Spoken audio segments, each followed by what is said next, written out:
Hey, my name is Arnav Kulkarni, and in this presentation, I will be discussing CTE and the effects of head injuries on athletes in the NFL. According to Boston University CTE Center, CTE, also known as chronic traumatic encephalopathy, is found in athletes with a history of repetitive brain trauma. Proteins in your body fold. So, in CTE, a hit to the head causes enzymes to be imbalanced, and the protein in the brain called tau misfolds and malfunctions. The malfunctioned tau then spreads through the brain and causes other proteins to misfold as well. Over time, these misfolded proteins end up killing brain cells.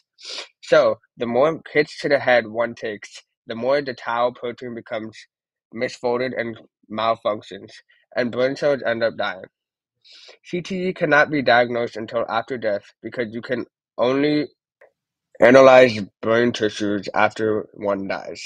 Boards of 110 former NFL athletes were donated to study CTE. It was found that 99% of players in the NFL were found to have CTE. This showed how common the brain disease is and how exigent it is to take action and protect football athletes. In my presentation, I will try to address these four questions.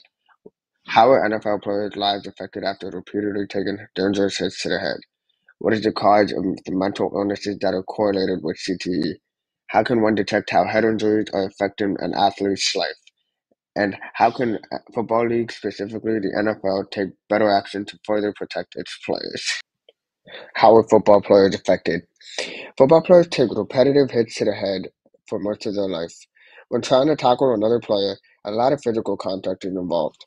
Oftentimes, heads are also involved in these collisions and take a lot of damage. Throughout a football player's career, they take many blows to the head, which damages their brain. An excessive or hard hit to the head can cause a concussion.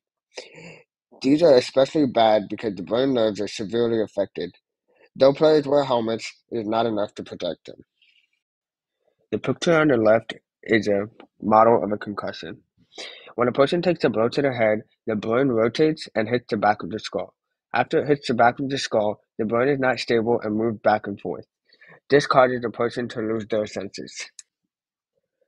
On the right-hand side, you can see the different brains. The control brain is a normal brain, where you can see there are a lot of brain cells and the DVR levels are low. However, on the CTE brain, you can see there's a lot of holes in the brain and the DVR levels are high, meaning that a lot of the tissues have been damaged. It has been proven that mental health can be tied to CTE. CTE can cause mood disorders.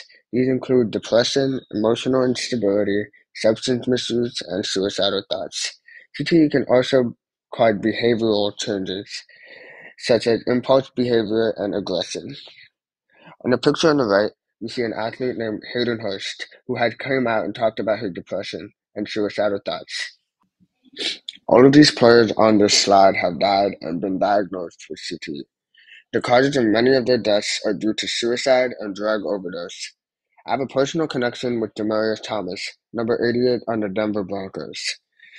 When I was younger, he was my favorite wide receiver because he played with Peyton Manning.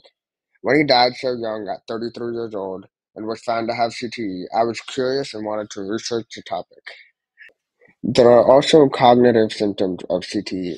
These include difficulty thinking, memory loss, problems with planning, organizing, and carrying out tasks. Personalities of athletes also begin to change.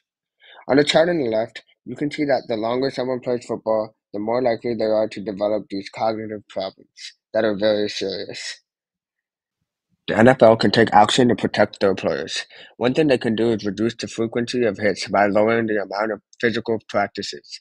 This allows athletes to recover better and avoid being injured. Another thing they can do is make concussion protocol more strict. In the top right, Miami quarterback Tua was shaken up and struggled to get back on his feet. Guess what? He ended up playing the rest of the game and the following week. He got a severe concussion due to the lack of action taken to help treat his head injury. To fix this, NFL should prevent athletes from playing for some time after they have a concussion. Finally, the NFL can invest more money into research and design for helmets and create a mental health session to check up on players' well-being.